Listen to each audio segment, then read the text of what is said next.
buenas y bienvenidos a otra edición de Tomate 20, este espacio donde pensamos y nos pensamos en los juegos de rol. Como todos los miércoles tenemos hoy una de esas entrevistas que nos ayuda a incorporar conocimiento, incorporar nuevas disciplinas, nuevas maneras de pensar, nuevas herramientas a nuestra vida y por supuesto nuestras partidas de rol. En instantes nomás vamos a estar hablando con Mary la Argonauta, así la conocen en redes sociales, que ella es antropóloga y vamos a estar hablando de las relaciones entre antropología y rol. Antes de empezar, hacemos los avisos parroquiales de siempre. Recuerden que nosotros somos afiliados de HeroForge. HeroForge es una página donde ustedes pueden crear sus propias miniaturas 3D directamente en su navegador, elegir un montón de razas, un montón de vestimentas, armas, armaduras, pintarlas incluso y lo mejor de todo, si quieren, mandarlas a imprimir y que se las manden desde Estados Unidos o más barato, descargar el archivo STL y mandarlo a su impresor 3D de confianza. En el chat les va a aparecer el link si quieren probarla. La página para usarla es gratuita, solamente tienen que pagar si deciden comprar algo, y si compran algo a través de ese link, Tomate se lleva una muy pequeña participación que ayuda a mantener este canal y seguir haciendo contenido del bueno, del que les gusta, o por lo menos esperemos que por eso estén acá. Pero sin más preámbulos, vamos a hablar ahora con Mary Argo. Mary es antropóloga sociocultural, magíster en Historia de Chile, docente de antropología y creo que participás también de Reload, la red latinoamericana de antropología digital. Así es. Bueno, tremendo currículum, ¿no? Digo, tenemos, siempre traemos lo mejor de lo mejor acá, Tomate. Así que, ¿cómo estás, Mary? ¿Todo bien? Bien, todo bien por acá. ¿Ustedes cómo están? Todo bien, por suerte. Acá expectantes de ver, porque este es un tema que a mí me encanta porque podemos salir disparados en cualquier dirección, ¿no? Sí. Porque si algo tiene, desde fuera por lo menos, y corregime si me equivoco en mi percepción del ego en la materia, la antropología es que es bastante abarcativa como disciplina, ¿no? Exacto. Es enorme. Para hacer una pregunta, ¿no?, que quizás sea la principal para poder seguir hablando. Mary, ¿qué hace una antropóloga? Un antropólogo, un antropólogo. Ya. Bueno, primero agradecer la invitación, empezando y agradecer a las personas que nos ven. Mucho gusto, hola, soy Mary. Y bueno, yo soy antropóloga sociocultural, pero claro, como tú mencionas, la antropología en realidad es bastante amplia. Yo me dedico a una de las ramas de la antropología. Una de las divisiones de la antropología que más se utiliza es la de la Asociación Americana de Antropología, que divide la antropología en 4 ramas como grandes. Bueno, la antropología en concreto es como el estudio del ser humano desde todos sus ámbitos, facetas, y estudiar cómo se desarrolla, su pasado, Claro. su presente, proyectar su futuro desde el punto de vista también de la cultura y desde el punto de vista biológico también. Y estas 4 ramas serían, por un lado, la antropología física o biológica, la arqueología, la antropología lingüística y la antropología social, cultural o sociocultural, que es a la que me dedico yo. Muy bien. Nosotros hace muy poquito tuvimos la entrevista con la Fran, que la tenemos ahí en nuestro chat. Besitos a la Reconocí Fran. el nombre del usuario, que por supuesto se conocen. Aparte, de hecho, vamos a contar una infidencia. Nos recomendó que te entrevistemos y nos pareció una gran idea que estamos cumpliendo en este momento. Así que hemos visto entonces una de las ramas, la arqueología, Exacto. de la antropología. Pero tu rama en particular, ¿qué es lo que estudia? ¿Cómo sería el día, por lo menos un día interesante como antropólogo? Debo pensar que como también en mi profesión debes tener días que son medio tediosos, pero ¿cómo es un día ideal de un antropólogo social, sociocultural? Claro, mira, en concreto y en corto, la antropología social cultural o sociocultural estudia a grupos específicos de personas que comparten alguna característica en específico, grupos pequeños, por ejemplo, fanáticos de un equipo de fútbol, por decir algo. Ok. Y lo que estudia la antropología sociocultural es la cultura y a los seres humanos, entendiendo que todos los elementos culturales involucrados en la vida de estas personas, desde la cultura de la que provienen, con las cuales se identifican, etcétera, afectan la forma en la que los seres humanos se desenvuelven. Entonces, la antropología sociocultural, en esencia, estudia cultura o elementos culturales. Y Claro. un día como de una antropóloga, un día a lo mejor entretenido, podría ser hacer trabajo de campo.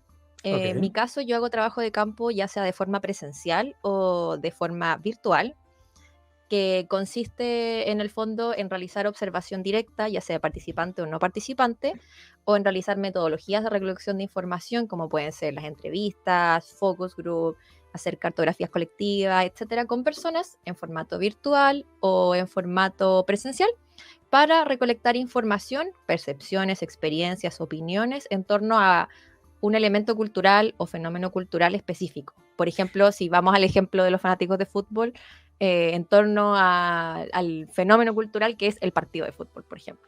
Claro. Y según me has dicho, están o estabas haciendo una investigación junto con un colega sobre la comunidad de los juegos de rol en Chile. Así es. ¿Cómo es Sí. eso? Mira, la cosa es así. Mi amigo y colega Alonso, estoy en representación de los dos al hablar de esta investigación. Muy bien. Él también es antropólogo, él es magíster en lingüística y un día conversando se nos ocurrió realizar una investigación sobre juegos de rol de mesa. La verdad es que Ajá. con Alonso nosotros estudiamos juntos en la universidad y nos conocimos y obviamente tuvimos como aficiones en común, entre ellas los juegos de rol. Y a raíz de eso se nos ocurrió juntar nuestra profesión con nuestra pasión y diseñar esta investigación sobre los juegos de rol de mesa en Chile particularmente. Y que antes de entrar a esto puntualmente, Mary, para conocerlo, y mientras te pido si podéis apagar y prender la cámara, porque Sí, creo que se como nos que murió. congeló. Sí, quedó Dame ahí un segundo. congelada. Pero mientras te hago esta pregunta, No quiere. ¿cómo siempre nos interesa, ¿no? Para conocer obviamente a los invitados, ¿cómo llegaste al mundo de la antropología? ¿No?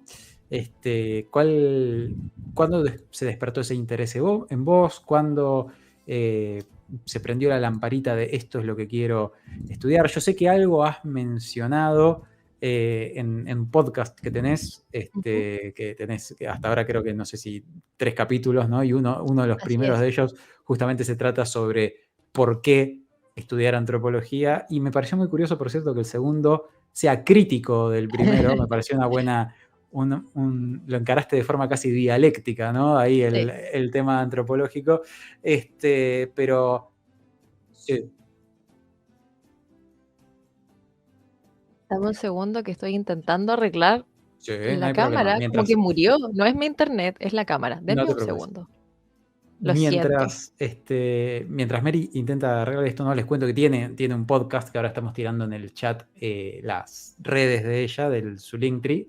Y en este podcast, especialmente a quienes tengan interés por la antropología o por estudiar antropología, ¿por qué no? Sí que puede estar decidiéndose, ya nos ha pasado con Sí. arqueología en la otra charla. eh, Tiene justamente estos 2 episodios, aparte del tercero que ya entra más en detalle, sobre por qué estudiar y por qué no estudiar con, por lo menos, ese no, entre paréntesis igual, antropología. Pero volviendo a esto, ¿cuándo te surgió esa inquietud o decidiste dedicarte a esto? ¿Qué fue lo que te llamó de este campo de estudio? La verdad es que, siendo súper franca, cuando yo era niña y era adolescente, quise estudiar todas las carreras de la existencia. Pasé Ok. por querer estudiar medicina, nutrición, diseño, traducción, pedagogía en inglés, literatura inglesa, etcétera. Y lo único que tenía claro es que yo quería un trabajo que no me obligara a estar atado a un escritorio toda mi vida y que no tuviera que Ok. ver con matemáticas.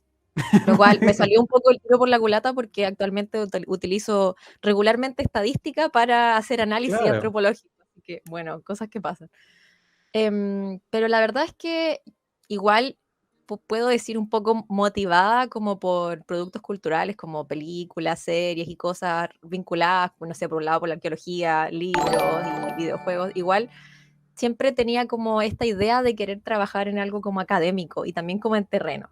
Ajá. Y sumado como a estas múltiples intereses que eran tanto del lado como social o cultural o de las humanidades, como también del lado científico, porque igual me gustaba mucho química y biología y etcétera, de repente llego a antropología y me fijo que la malla tiene estas dos vetas, que es la beta social y la beta como de ciencias duras. Claro. Y ahí dije, claro, esta puede ser mi alternativa ya que tiene formación de todas las áreas en las que a mí me interesa formarme.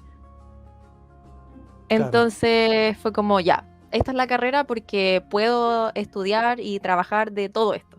Y de hecho, yo entré a estudiar antropología queriendo ser antropóloga física o biológica, y Ujú. después me di cuenta que quería seguir el camino de la antropología sociocultural. Sí, de hecho llegaste a hacer publicaciones en ese sentido, ¿no? Si no me Así es. equivoco. Perdón que soy periodista, es mi Me trabajo, doy no es por cuenta. escoger. ¿Sí? Se nota. Ok, bien. Y yendo a la otra beta, porque también estás acá por ser rolera. ¿Cómo Yes. llega el rol a tu vida, Mary? Mira, es una historia graciosa, se van a reír de mí porque mi historia es muy cringe, pero no importa. Eh, la verdad es que yo decía que mi primer acercamiento formal al rol fue una vez que uno de mis hermanos mayores, yo soy la menor de 4, llegó con unas hojas de vampiro cuando nos habíamos juntado con una amiga en mi casa y teníamos, no sé, 12 años, 13 Ok, años.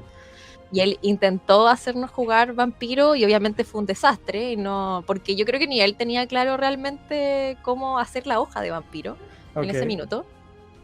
Pero mi primera iteraciones en el rol, que las descubrí haciendo una entrevista para la investigación, de hecho, fue muy gracioso, fue jugando rol en foro. No sé si Ok. ustedes recuerdan estos grupos de Hotmail, como de Messenger, que habían como unos grupos Sí, sí, sí, hace sí, sí, recuerdo, 200 recuerdo. Hace años muchos años. Sí, sí, sí, muchos sí. años. Y en esos grupos, cuando yo tenía como 11 años, jugábamos, yo nunca lo conceptualicé como rol, Claro. pero hacíamos como un juego de rol en el que éramos personajes de anime en una casa como a lo Gran Hermano. Por eso digo que mi historia es muy cringe.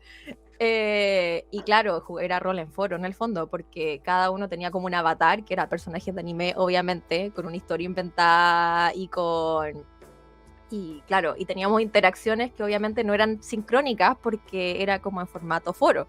Claro.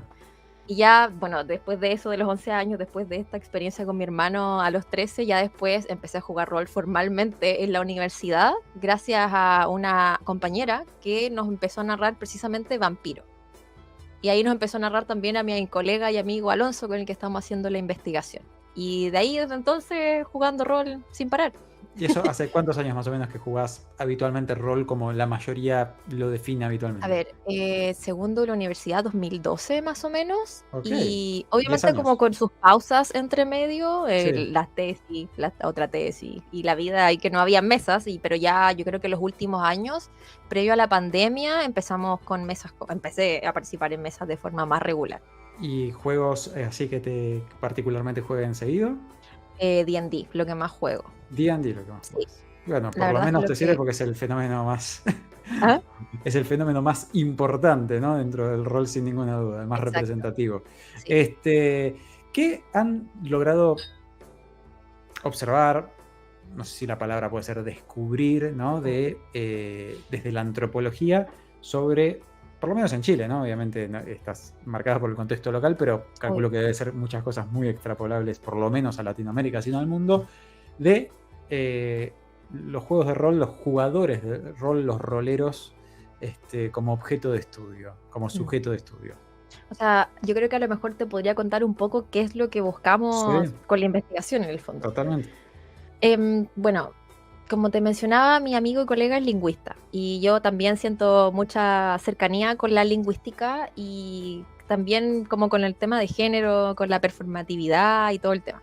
Entonces se nos ocurrió diseñar como una investigación súper exploratoria para conocer un poco cómo se juega rol en Chile principalmente, más que todo por un tema de alcance. Yo creo que en el futuro nos encantaría hacer algo como más a nivel Latinoamérica, pese a Claro. las dificultades que eso conlleve y a la extensión de esa investigación.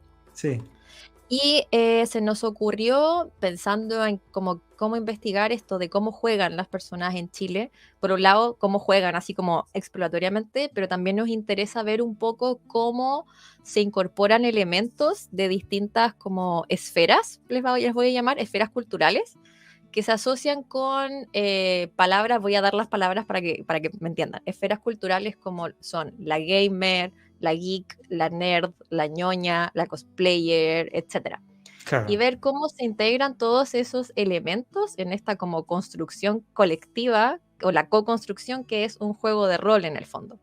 y ver cómo eso afecta o incide en el desarrollo, en la creación de personajes y en las historias.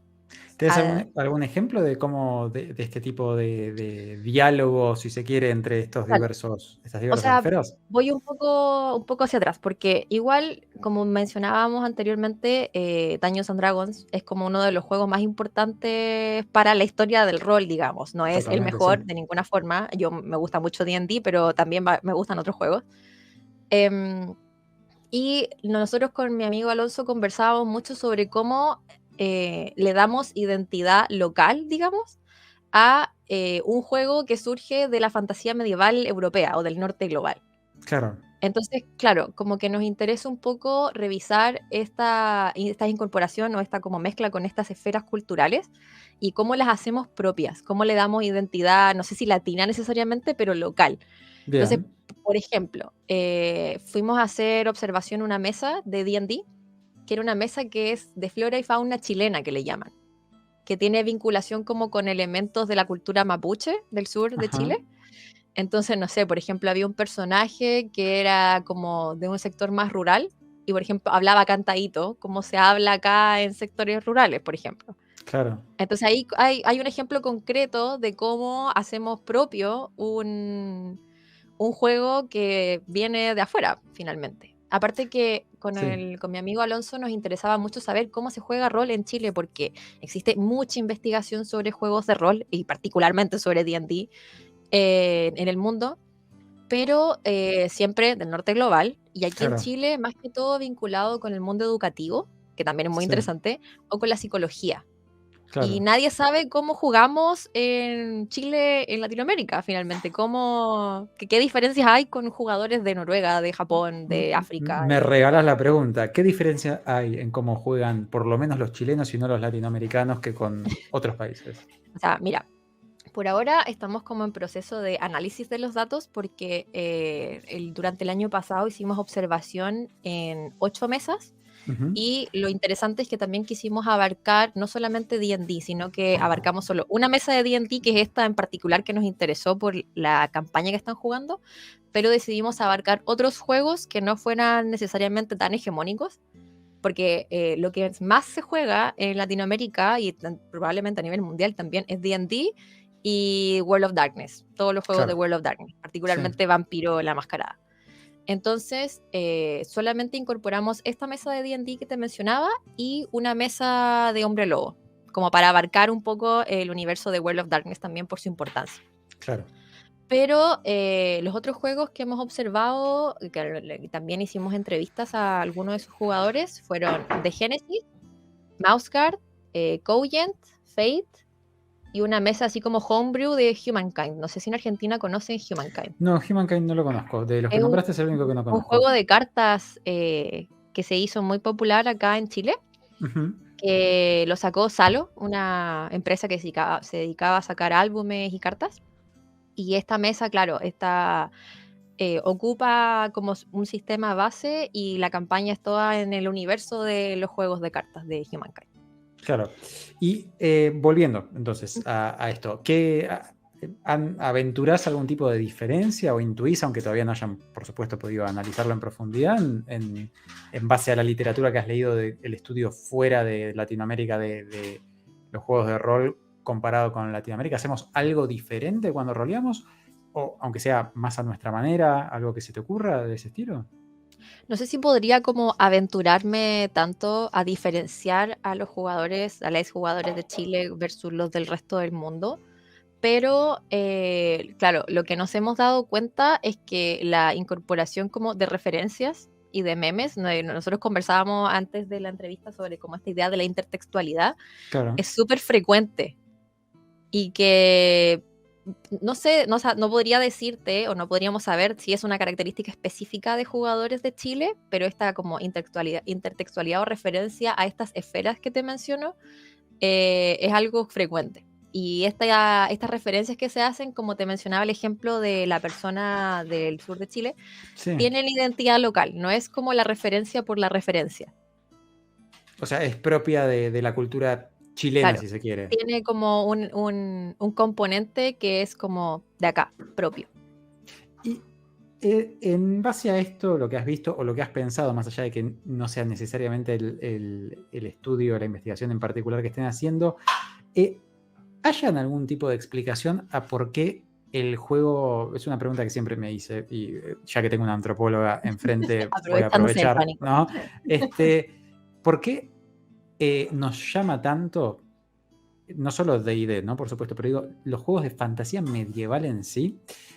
Porque si los sumamos, ¿no? Es cierto, World of Darkness está ahí arriba y Call of Cthulhu también, pero la inmensa mayoría de los otros juegos relativamente conocidos tienen algún tipo de fantasía medieval, sea Pathfinder, que es muy parecido a D&D, D&D mismo, ¿no? Que todavía hay gente que sigue jugando otras ediciones, ¿no?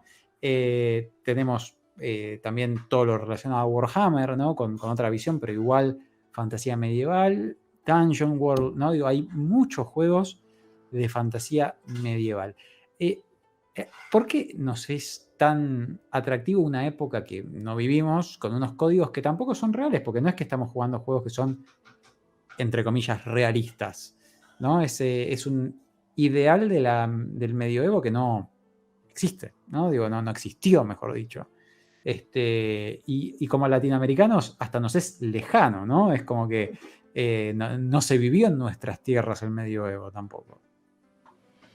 Mira, puedo aventurar una respuesta en base Aventure, por a mis supuesto. intuiciones como Sí. antropóloga, pero yo lo vinculo por un lado como a los sistemas educativos Ok. y, a ver, voy a partir al revés. Por un lado, a la predominancia que ha tenido los géneros literarios y los productos culturales asociados a la fantasía y particularmente a la fantasía medieval, que es un tipo de fantasía que se desarrolló ampliamente desde mediados del siglo XX, básicamente, inclusive antes. Entonces, por un lado, tiene como una predominancia global, por decirlo así, y un amplio desarrollo a nivel histórico, mundial. Sí. Ahora, ¿por qué lo vinculo con el mundo educativo? Porque al menos aquí en Chile pasa que hay libros de fantasía medieval que son partes de lo que se llama el plan lector, que son los Ajá. libros que te pasan en el colegio para leer. Ajá. Entonces, como que hay cierta relación y cierta como exposición a este tipo de fantasía por vías formales y ya después por vías informales, que serían por los libros que uno lee fuera del colegio y otro tipo de productos culturales, como son las películas, las series, los videojuegos, etc. Entonces, si es algo que finalmente a nosotros nos llegó, yo lo homologo un poco a lo que es la cultura asiática también. Que es algo que ¿Asiática? ¿Por qué asiática? por el anime en particular, Ah, porque acá en el sur de Latinoamérica hay tradiciones de anime como muy fuertes. Que por ejemplo aquí en Chile cuando yo era niña daban en televisión abierta anime. Entonces de la edad que tenemos nosotros, que tiene Federico y yo, hay personas que fueron expuestas a productos culturales de la cultura asiática desde muy niños, niñas y niñas. claro. Entonces, obviamente que nos va a empezar como a interesar o vamos a empezar a tener cierta cercanía con esto que podría ser considerado ajeno, o sea, podría ser considerado ajeno porque en el fondo tiene que ver con una tradición fantástica en base a una historia real o a una mitología o a elementos culturales que son alejados de lo que es Latinoamérica. Claro. Y hay parte de esta intertextualidad, si se quiere, que venías hablando, ¿no? Digo, la comunidad del anime en general, otaku en particular, mucho del cosplay también, tiene unos solapamientos muy fuertes con la comunidad rolera Completamente. y diálogo constante, ¿no? Y con lo gamer, ¿no? También, ahora que lo veníamos mencionando, todo lo que estabas nombrando hay mucho diálogo ahí. ¿Por qué crees que se da o que están tan cercanos, tan próximas estas diferentes, creo que el término que usaste fue esferas Espera, culturales? claro. O sea, yo creo que en el fondo todas abarcan como a ver, por un lado, productos culturales parecidos en cuanto a formato, Ok. que por ejemplo, no sé, hay series o hay, a ver, por ejemplo, videojuegos, específicamente videojuegos, que por ejemplo son de origen asiático y tienen que ver con fantasía medieval, o por ejemplo son de origen europeo y que son de fantasía medieval, o son de anime, específicamente videojuegos. Pero en el fondo, por un lado el formato y por otro lado todas estas como esferas obedecen a lo que es como el ocio, por otro Claro, lado. Es como un tipo específico de contenido para un espacio particular consumido por las personas en momentos como de entretención y ocio. Entonces, mi intuición, mi sensación es que una persona que habita en una de estas esferas tiene mayor predisposición a que le guste algún elemento o algún producto cultural que habita en alguna de las otras esferas o que forma claro. parte de las otras esferas finalmente. Hay como Y una proximidad, ¿no? sí, Ahora, lo de hecho, interesante... Sí, decime. de hecho acá en Chile, por ejemplo, las personas que son de nuestra edad utilizamos un término para referirnos a las personas que habitan en estas esferas sin hacer como diferenciación necesariamente entre las esferas, que son como que nos consideramos ñoños, ñoños, ñoñas, Claro, ñoñas. Yo siempre digo yo soy ñoña. sí, Que igual el origen de la palabra es como despectivo y peyorativo, pero es como una reapropiación del término finalmente. absolutamente. Sí, sí, sí, Y es sí. algo que actualmente no se da, porque entre las personas más jóvenes no hay como esta, no vivieron esta transformación de que a ti te molestaban por ser ñoño, ñoña, ñoñe cuando uno era Claro. joven, cuando uno era niño o niña o niñe. Y ahora como que todo el mundo puede jugar rol, todo el mundo ve Shingeki, todo el mundo le gusta Marvel, Claro. colecciona cómics, entonces como algo mucho más normal y mucho más frecuente. La En- venganza de los nerds, ¿no? claro, Digo, claro. eso, sí, Y todo lo que eso conlleva también. Pero el tema es que ese término paraguas para referirse a todas estas esferas en el fondo da cuenta de persona que es muy fanática de algo, y para las personas de nuestra edad, que tiene que ver con esas esferas específicamente. Porque en claro. el fondo son esferas que son súper afines entre sí al final. Por ejemplo, yo no sé, yo no podría como encasillarme solo en una esfera cultural porque, no sé, he hecho cosplay, me gustan los videojuegos, yo leo, juego rol, pero igual sé personas que a lo mejor se encasillan más en una que en otra, entonces como que hay niveles, podría decir, pero sí se solapan completamente. Claro. Y acá hay algo que pregunta, ¿no? Digo, porque obviamente ustedes como investigadores esto se lo presentan, calculo que previamente antes de empezarlo lo han tenido que presentar o tener algún tipo de, ¿no? de propuesta y eventualmente lo van a presentar a otras personas. Y el rol en sí mismo es algo que a veces es difícil de entender. ¿Se han cruzado con la dificultad de tener que explicar qué es el rol o tuvieron la suerte de que ya conocían de esto quienes están a cargo, ¿no? de esa instancia académica que tienen que sortear? O sea, todavía no hemos llevado la investigación a una instancia propiamente académica. La verdad es que la investigación se hizo como muy conocida porque el acceso a los grupos de rol o a las participantes para para participar de la investigación se hizo a través de mi Instagram. Claro, Entonces como que comenzó a generar mucho interés entre personas y comunidades de rol y personas que juegan rol. Entonces por ahora solamente nos hemos encontrado en espacios como este, que es de personas que manejan en el fondo qué es lo que es un juego de rol. claro. Pero el tema es que, claro, el juego de rol como sí, llevado a un espacio académico, tiene un trabajo desde los Game Studies o el estudio de los juegos muy anterior. Por ejemplo, uno de los estudios básicos de los juegos de la antropología es del Homo Ludens, de Johan Huizinga, que en el Ujú. fondo habla sobre cuál es como el rol cultural del juego en las sociedades y las culturas. Entonces, cuando uno entiende el rol como un juego que puede obedecer, que puede cumplir distintos objetivos a nivel personal y colectivo, es más fácil explicarlo desde la antropología y en espacios académicos, pese a que no nos hayamos enfrentado a eso todavía. Ok, ok. Porque aparte, lo que tiene el juego de rol, ¿no? Y es algo que lo hemos hablado otras veces en el stream y con invitadas, es que opera en un lugar en el cual hay varias fases, ¿no? Si se quiere, de lo que se está haciendo al mismo tiempo, ¿no? Porque por un lado es un juego, sin ninguna duda, ¿no? Digo, la mayoría de los juegos de rol, casi sin excepción, se juegan como juegos, valga la redundancia, ¿no? También hay una narración compartida, ¿no? Entonces Así es. pueden ser explorados, pueden ser observados desde el punto de vista de los procesos culturales mediante los cuales se transmiten narraciones, ¿no? De los fogones antiguos, Claro, cuando se contaban historias, hasta esta historia compartida con un contexto lúdico, ¿no? Pero también son eventos sociales, es nosotros reunidos con amigos, sí, riéndonos, haciéndonos chistes internos y capaz en algunos grupos chilenos que me han comentado, que no voy a Ah, decir quién, fumando. Este, así que eso en Argentina no pasa, lo vamos a negar todo, pero ¿cómo se llama? Es como que opera en distintos niveles. No es como sí, si nosotros observásemos, más allá de que por supuesto es un fenómeno cultural sin ninguna duda, digo, pero si observamos un juego como podría ser un partido de fútbol, mm, el juego en sí, más allá de todo lo que lo rodea, es un juego, ¿no? Con intereses económicos, con toda una construcción de identidades sí, culturales detrás, ¿no? Pero el jugador de fútbol en el campo de juego está jugando fútbol. Es un jugador más en un juego sí, profesional con todo lo que conlleva. El jugador de rol es un amigo que está en una actividad social, está interpretando un personaje y está operando reglas mecánicas para intentar llegar a cierto objetivo, ¿no? Es como medio, sí, a veces complejo de sí. explicar, ¿no? De hecho, eso es una complejidad muy grande y una fascinación que tenemos con mi amigo colega Alonso para la hora de analizar los datos. Por eso igual nos estamos demorando más allá de nuestros compromisos fuera de la investigación. Porque claro,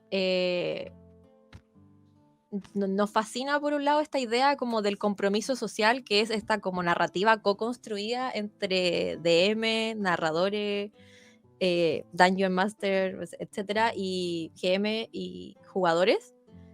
Eh, pero también queremos analizarlo, como te mencionaba, desde la lingüística. Alonso, si estás viendo esto, espero explicarlo bien porque él es el experto. Em, de analizar como estos distintos niveles de las interacciones. Y más encima para nosotros que estamos haciendo la investigación en formato online, que estamos participando de mesas, o participamos el año pasado de mesas en formato online, se nos agrega un nuevo componente que más allá del juego, más allá como de las referencias, que no necesariamente tienen relación con el juego directa, pero que son referencias de estas esferas o para hacer reír a tus amigues, por ejemplo, eh, más allá de esta situación en la que estás con tus amigues y que pueden aparecer otras cosas, por ejemplo, cuando un jugador empieza a contar lo que le pasó en el día, por ejemplo, se Claro, nos suma el componente de comentarios sobre problemas de Internet o de las plataformas que se utilizan para jugar. claro. Y Acá nos eso, preguntan, sí, dime. No, y eso desde un punto de vista de análisis complejiza un poco las cosas, pero también es interesante de cómo nos interrumpe la narrativa pese a todos esos niveles de interacción. absolutamente. Y ahí ya volvemos a eso porque me parece un tema súper interesante. Tengo una pregunta muy cortita de Lala que dice, ¿cómo se formaron esas mesas de rol? ¿Grupos de amigos o mesas abiertas? En las que participamos, o sea, en las La que leo textual, a entrevistamos. ver, porque ahí ahí Sí, está. revísalo. Una pregunta es, ¿cómo se forman las mesas de rol respecto a grupos de amigos versus, perdón, me había comido el versus, mesas abiertas? No sé si quiere aclarar algo el Lala, pero este, no sé, el Lala estás preguntando si estudiaron cómo se forman las mesas de rol, cómo llega la gente a una mesa de rol. O a lo mejor está preguntando si las mesas de rol que nosotros estudiamos eran de grupos de amigos o si se habían Ah, o formado. puede ser eso también, a ver. Por favor, Bueno, complemente. que nos aclare. Mientras tanto, esto de los distintos niveles, ¿no?, que operan de comunicación, es súper interesante, ¿no? Porque la realidad es, al mismo tiempo, con instantes de diferencia, vos y yo podemos estar hablando personaje con personaje, yo aclararte algo como jugador que quiero hacer, vos como máster aclararme algo a mí de lo que está sucediendo, hablar entre jugador y máster, Sí. ¿no? Directamente, hablar de como personas y punto, ¿no? Tipo, pasame las papas fritas, por favor. Este, Hablar de mecánicas. hablar Ese de, me faltaba. hablar de mecánicas, y leímos el mismo estudio entonces, porque No, no, no, no sé. porque esto está estudiado. No sé. Y hablar estudié hace un montón aparte, no es que estoy trayendo nada nuevo por ahí. Pero hablar, ¿no?, también de, ahora lo que somos vos, súper interesante, ¿no?, del medio, ¿no? Sí, de la plataforma. Tenés muteado el micrófono, ¿no? Ese tipo de cosas. Y todo opera al mismo tiempo, casi y esto hace poco lo mencionamos en una charla, en una entrevista que me hicieron, no fue en este canal, fue en el canal de los amigos de Reroll en México, pero casi sin que exteriormente, si no estás metido en el contexto, puedas ver cambios notorios entre una cosa y otra. Digo, alguien que venga de Marte a ver qué pasa, capaz no entiende que en un momento yo estoy hablando como máster, como jugador, o estoy hablando del medio, ¿no? Digo, es como que se mezclan, ¿no? Sí, Estas cosas, ¿no? Y solo en algunas mesas, quizás las que apuntan justamente al público, ¿no? Las que se streamean, Critical Role es el ejemplo que usamos en esta charla, ¿no? Se ha trabajado, y a veces la gente no lo nota, ¿no? Porque uno mira el show, ¿no? Y no nota sí, estas pequeñas cosas que se trabajan, pero cosas como que marquen, ¿no? Que permitan esa claridad, como que los jugadores dejen de mirar al máster cuando dejan de hablar jugador-máster, ¿no? Y cuando sí. empiezan a interpretar sus personajes, ¿no? Pero, y sin embargo funciona, estamos hablando como en 7 niveles distintos y nos podemos comunicar. Eso, tu colega que es lingüista debe estar fascinado, supongo, porque es una locura. O sea, a nosotros nos flipa, por decirlo de alguna forma, y nos impacta que no hayan más estudios al respecto como a nivel local, como de verdad que es como por qué nadie más interesado en el rol, más allá de como una metodología educativa y más allá de cómo impacta a nivel como personal o a nivel social, pero como estudio cultural es demasiado interesante. Y por ejemplo, igual te sumo otra arista al análisis y Sí, a los niveles. En el caso del juego presencial o el juego virtual, hay elementos que se pueden agregar que son adicionales, pero que depende del contexto pueden ser más o menos importantes, como son, por ejemplo, el uso de tablero miniaturas en presencial o claro, música, por ejemplo, o a lo mejor en virtual lo que son las plataformas tipo Roll20 u otro tipo de plataforma, o las imágenes, la creación de claro. personajes, de mandar a hacer una comisión con tu personaje o de, por ejemplo, hacer voces, que tiene otra importancia cuando se juega rol en formato virtual. O sea, presencial normalmente se hacía, pero en virtual tiene otra importancia, porque ayuda un poco a separar estos niveles cuando se hace, si es que se Claro, hace. exactamente, da claridad, ¿no? Tan importante en la comunicación. Acá tenemos, a ver, la aclaración del Lala. Dice, acá en Chile se da poco de hacer mesas abiertas donde no se conozcan las personas y quieran jugar, sobre todo en plataforma presencial. Sí. Les pregunto a ambos, es decir, a nosotros dos, Ujú. que son de países distintos. ¿Han podido ver algunas dinámicas distintas entre mesas que ya se conozcan de antes y mesas de eventos, por ejemplo, donde la gente no se conozca, o no tuvieron esa experiencia en lo que han llegado a ver? Nosotros con mi colega, en verdad, hemos investigado solo mesas que son de grupos de amigues. Claro. No, y en formato virtual. Pero respondiendo un poco a su pregunta, yo sé que en Santiago, en la capital, yo no soy de Santiago, soy de Concepción, del sur, de centro sur de Chile, he Ujú. visto que se hacen mesas abiertas presenciales y que en pandemia hubo mesas virtuales. Pero Claro. hay mesas abiertas virtuales, por ejemplo, en el servidor, a lo mejor tú lo conoces, Federico, el servidor de Frecuencia Rolera acá en Sí, Chile, que sí, es sí, bien sí. grande, y está el de Mundo de Tinieblas Chile, que también es gigante, y ahí siempre se hacen mesas abiertas en formato virtual. Y en formato presencial sé que en Santiago está Piedra Bruja, que es un Claro, local sí, que ofrece mesas presenciales. sí. Y ahí es cierto, ¿no? Hay un factor que es diferente, ¿no? Que es el factor de que no haya ese conocimiento previo, ¿no? Hay como otros códigos y otros temas. Y algo que se ha incorporado hace poco a los juegos de rol, ¿no? Y que no sé cómo, si lo han logrado ver, quizás no pegue mucho con el objeto de estudio, ¿no? Pero digo, para ver si tangencialmente lo han visto, es el uso de herramientas de seguridad, ¿no? De las famosas, ¿no? Digo, líneas, velos, carta X, Sí, etcétera. Hay muchos, completamente. ¿no? Eh, ¿Han podido observar algo, más allá de que no sea, quizás no esté enfocada la investigación ahí, pero digo, personalmente como Sí, experiencia, ¿han notado algo en ese sentido? Porque lo que uno percibe, pero lo que pasa es que uno está metido en esto, claro, ¿no? claro. Es que ha habido una especie de cambio, que antes Una esto, transformación. claro, que antes esto se debatía, era muy polémico, y hoy es casi como en mi experiencia, ¿no? Sí, Falacia anecdótica por delante, pero no importa, sí, este, se ha popularizado un poco más. ¿Ustedes sí. cómo lo ven eso? Mira, en el caso de Alonso y mío, bueno, los dos somos roleros y como te digo, llevamos jugando un montón. Y a nosotros nos sorprendió que comenzamos a hacer esta investigación y nos encontramos con estos mecanismos de, por un lado, de límites, que es como los velos y esto que tú mencionas, y también por otro lado, como el de las estrellas, deseos y que se hace al final como para Oh, sí, retroalimentar. sí, sí, sí, sí. No, nos sorprendió mucho porque en las mesas que hemos tenido en común nunca lo habíamos visto. Y no sé si es porque a lo mejor, claro, había un nivel de cercanía previo con los jugadores y en el fondo como que fuimos desarrollando nuestra beta rolera en conjunto, digamos, puede ser por Claro. eso.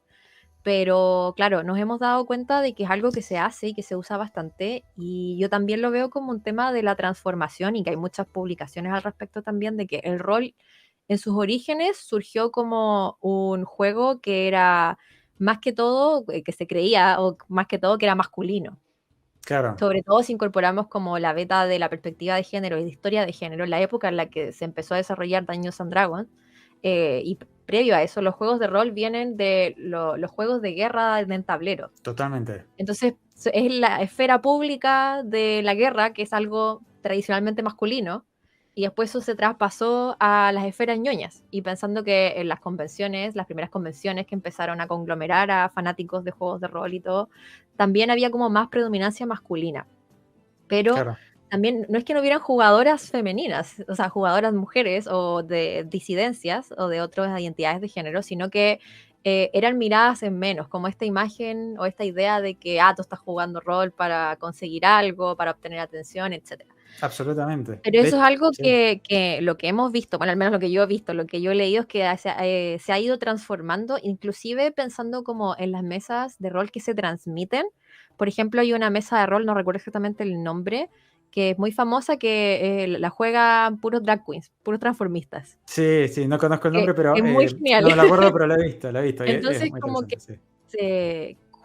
yo podría decir que un poco como con el desarrollo del Internet, porque el Internet igual es un espacio en el cual se comenzaron a conglomerar muchas comunidades de personas que tenían identidades o hobbies afines y de minorías, y que se organizan movimientos feministas, de género, disidencia, diversidad sexual. A medida que eso se fue como masificando y visibilizando más, con el rol ha pasado un poco lo mismo. Todavía hay muchas situaciones en las que todavía hay discriminación de género, discriminación hacia personas de la diversidad sexual, pero lentamente se ha ido transformando, y he visto que en las comunidades de rol se ha ido como comenzando a generar apertura y mayor conversación en torno a estos temas también. Totalmente. De hecho, lo que te quería agregar, que acá lo menciona Cthulhu, uno de quienes nos está viendo, que él menciona el juego de guerra que creo que era Gygax y después se convirtió en D&D, ¿no? Chainmail. Sí. Justo subimos hace poco un video, aprovecho porque viene al caso. Publicidad gratis. No estoy haciendo la publicidad solo porque sí, pero viene al caso de lo que comentaba Mary, porque en la primera, ni siquiera la primera edición de D&D, sino la primera que se publicó, que es OD&D, ¿no? La que vino antes de primera edición, en su primer suplemento que escribió él solito, Gary Gygax, ¿no? Greyhawk, el más famoso de todos, y el que codificó un poco el mundo de fantasía medieval, de alta fantasía, que tienen la mayoría de los mundos de Dungeons and Dragons, ¿no?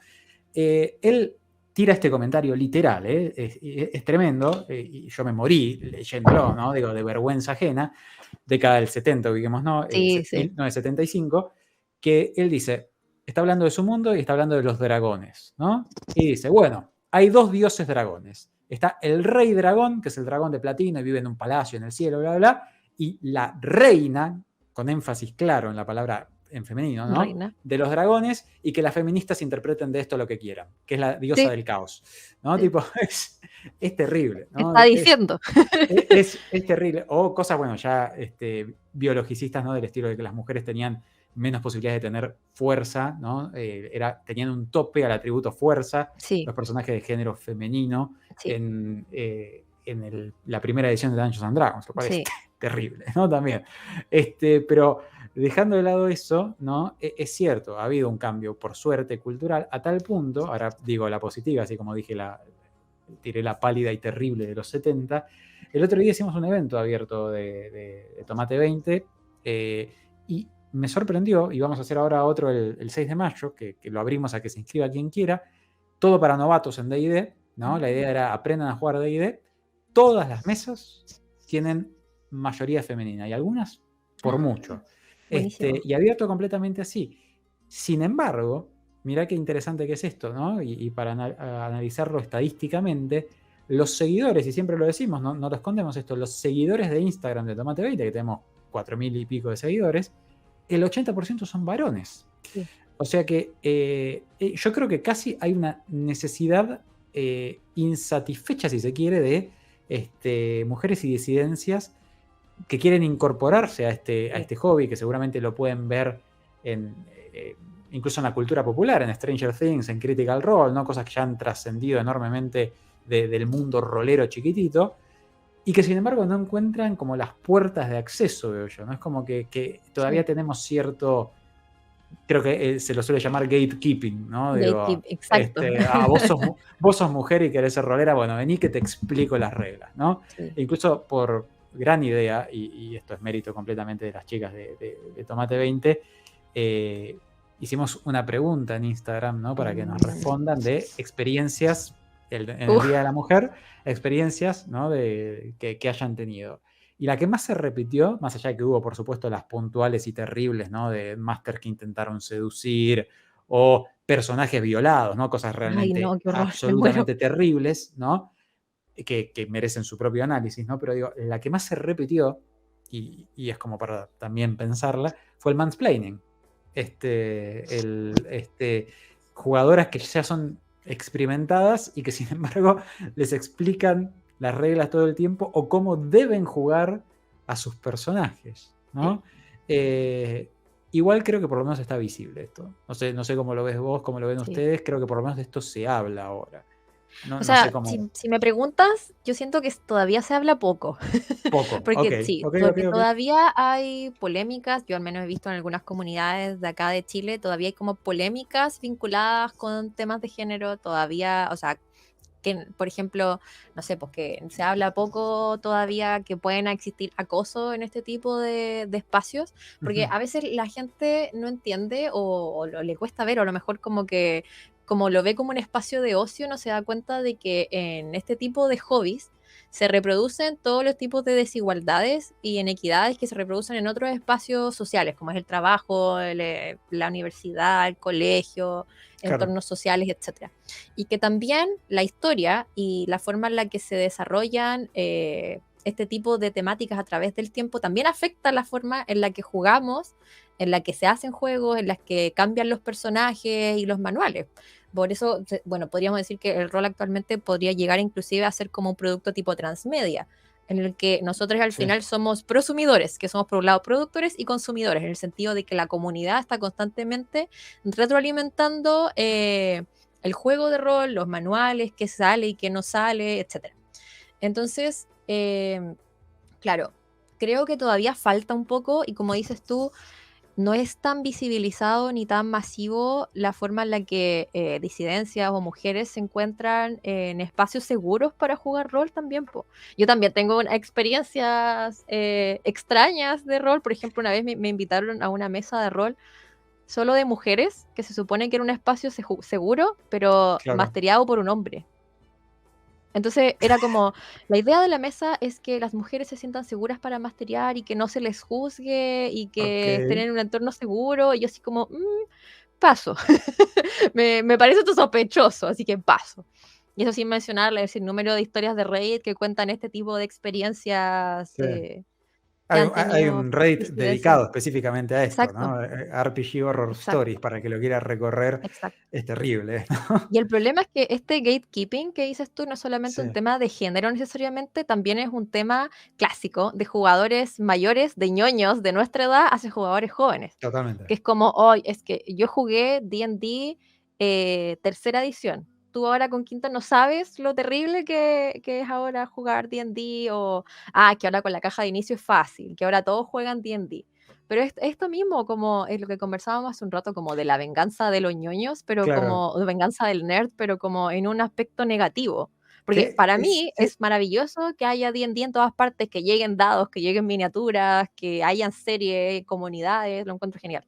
Pero hay otras personas que es como que hacen gatekeeping del mismo hobby también. es incluso difícil, ¿no? Y habla un poco de el mundo de los juegos de rol como una pequeña, ¿no? Sociedad, si se quiere, ¿no? Porque Exacto. es que yo también, y lo voy a admitir públicamente, me encanta, ¿no? Que la gente rolee cada vez más, y soy un defensor de quinta edición, aunque veo todas sus fallas y no es mi sistema preferido, Sí, pero soy un defensor por lo que ha popularizado el rol y porque claro. es tan flexible que es de goma, ¿no? Digo, lo podés doblar Sí, quinta edición y no se sí. rompe. Pero es cierto que aún así, yo, rolero y acá empiezo, ¿no? Digo, que empecé a rolear en 3.5, ¿no? con mis amigos, siento cierto orgullo y cierto posicionamiento, si se quiere, ¿no? Dentro de la sociedad rolera, de, si se quiere, experiencia, ¿no? Que trato de sacarlo por un lugar positivo cuando puedo. Pero es difícil incluso para los roleros que tratamos de ser conscientes de esto, ¿no? No caer en algún lugar de gatekeeping, Sí. ¿no? Cuando tranquilamente del otro lado puede haber inexperiencia, ¿no? Pero que no tiene por qué ser echada, ¿no? Del mundo del rol. Es algo que quizás no se habla tanto cómo debemos transitarlo, porque también es muy fácil, y creo que este es el punto, ¿no? Como el pequeño bemol que hay que hacer, aparte de decir no hay que hacer gatekeeping, explicarle al que hace gatekeeping, ¿no? Que cómo hacer para transitar bien eso que siente, porque si no es muy sencillo Sí, decirle, exacto. no le digas a los jugadores nuevos que vos jugaste 3.5, entonces sabés que era mucho más difícil antes y ellos no tienen de qué quejarse de que ahora lo único que Sí, tengan que hacer sea tirar 2 dados en vez de acumular bonificadores de todos lados y hacer cuentas extrañas, ¿no? sí, Hay que darle también una herramienta, ¿no? Como muchas cosas de la vida, ¿no? No basta sí. solo con decirle no hagas esto, sino también con dar una salida. Y si te parece, como para salir un poco del esquema algo menos serio, porque tenemos una pregunta muy rara, no sé si vamos a tener respuesta, ¿no? ¿Ya? Y creo que ni siquiera entra dentro de la antropología, pero vamos a ver si sale algo, Vamos a ¿no? hacer el mejor intento. Que nos pregunta Cthulhu si hay alguna cultura que tuviera una forma de protojuegos de rol o qué antecedentes culturales hay de los juegos de rol. Mirá la pregunta que nos tiraron. Mira, una pregunta interesante. Pucha, mira, no se me ocurre como un juego de rol específico, como de alguna cultura que haya jugado un juego de rol específico, pero lo que he leído al respecto desde la antropología es que los juegos de asumir roles existen desde hace 500 años. Por algo es que nosotros pensamos en rol y pensamos en Dungeons and Dragons, Vampiro, Fate, Cthulhu, etc. Pero los juegos de rol es algo que hasta hacemos en el día a día sin darnos cuenta.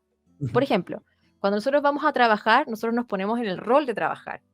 Y hay cosas que nosotros decimos en el trabajo que solo tienen sentido en el trabajo y con el contexto del trabajo, con las personas que están en el trabajo, pero que fuera no tienen el mismo sentido. Claro. O por ejemplo, nosotros vemos a los niños, niñas y niñas que juegan, no sé, a la casita, a la familia, y se ponen en roles que ellos reproducen de lo que ellos han visto, lo que ellos conocen.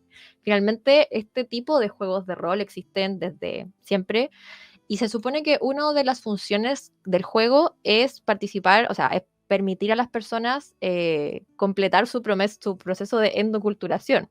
¿Qué es el proceso de endoculturación? Es el proceso mediante el cual yo aprendo y me enseñan consciente e inconscientemente cómo tengo que comportarme en sociedad, qué es apto y qué es no apto para mi cultura, para mi sociedad, etcétera, y yo a medida que voy creciendo decido si adscribirme a ello o no.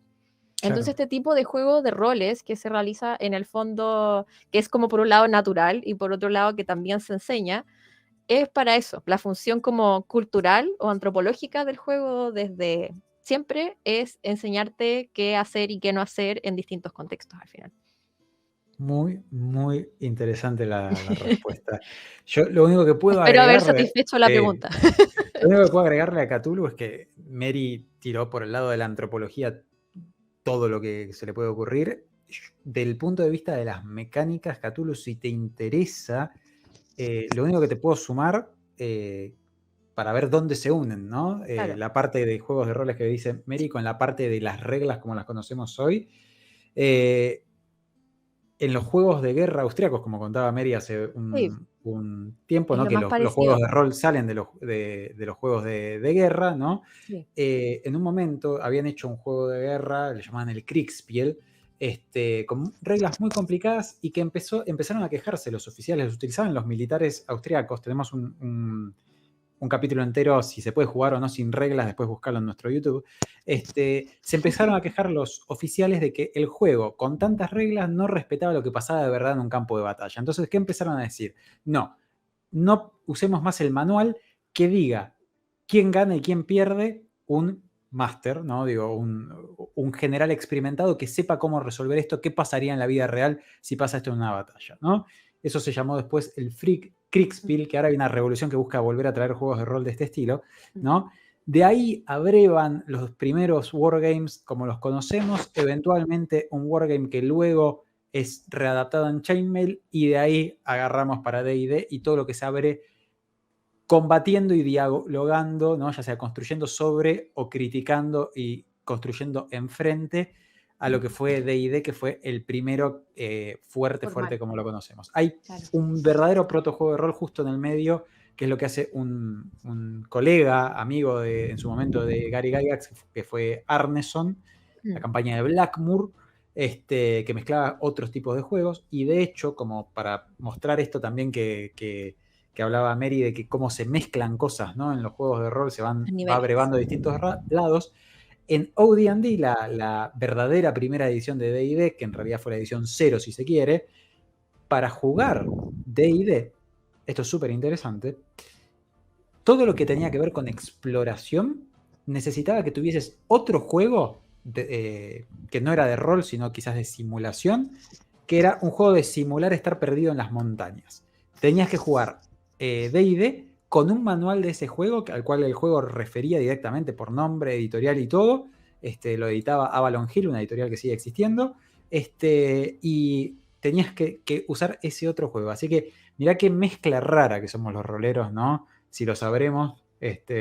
Así que nada, si te sirve como parte de la historia rolera, ahí tenés a Mary hablando de cómo el juego tiene una función cultural, histórica, analizada, y cómo todos nos ponemos en roles. Y con esto lo puedes mezclar desde las mecánicas, a ver cómo se juntaron esas cosas. Pero bueno, nada. Mary, ¿hay algo que quieras agregar, algo que quizás no hayamos tocado? Porque vos sos la que sabe de antropología y capaz hay algún aspecto interesante que no hayamos mencionado. No sé, es que podría mencionar tantas cosas, pero bueno, adelante, por favor. por ejemplo, me soplan por interno los cabros de la mesa que él dentro de la cultura mapuche, claro, no lo había conceptualizado como el rol de DM, GM, Dungeon Master. Hay un personaje que se llama el Coyón, que dentro de los, llamémosle, rituales mapuches, en el fondo es quien dirige un poco lo que está pasando, y ese podría ser como un ejemplo de DM en una cultura, en un juego de roles, digamos, cultural más cercano. Ahí agradezco a Pedro y Alonso que están ahí, que me soplan por interno. Un besito. Muy bien, muy bien. Bueno, Mary, recordanos dónde te podemos encontrar si queremos saber más de antropología, si queremos seguir lo que estás haciendo, dónde te pueden encontrar nuestros videntes aquí de Twitch. Súper, me pueden encontrar en Instagram principalmente, donde más habito, en @largonauta con 2A, todo junto. Ahí también subo los capítulos del podcast que hago divulgación o difusión sobre antropología. Llevo 3 capítulos. Hay 2 más que se vienen de temas ñoños ahí, que están en edición, muy entretenidos. Uno sobre el fanfic y otro sobre el K-pop, muy interesante. Oh, ¿qué? Sí, porque también tengo la misión personal de vincular la antropología con el mundo ñoño. Es una misión personal. Muy y bien. Ahí espero poder tener actualizaciones prontamente sobre la investigación sobre rol. Muy Ahí, bien. según cómo avancemos con ello, con mi colega Alonso. Muy bien. Bueno, muchísimas gracias, Mary. Súper interesante la charla. La verdad Sí, que gracias he por la aprendido invitación. un montón. Síganla para enterarse de todas las novedades que tiene esto, que además es una divulgadora de la antropología en general. Y nada, ustedes que están del otro lado, muchas gracias por mirar. Los vamos a dejar con un raid a nuestros amigos de la taberna de rol. Y ya saben, si quieren pasar un buen rato, aprender un poco más, subir de nivel, descansar, etcétera, vengan acá, vení acá y tomate 20. Nos vemos la próxima.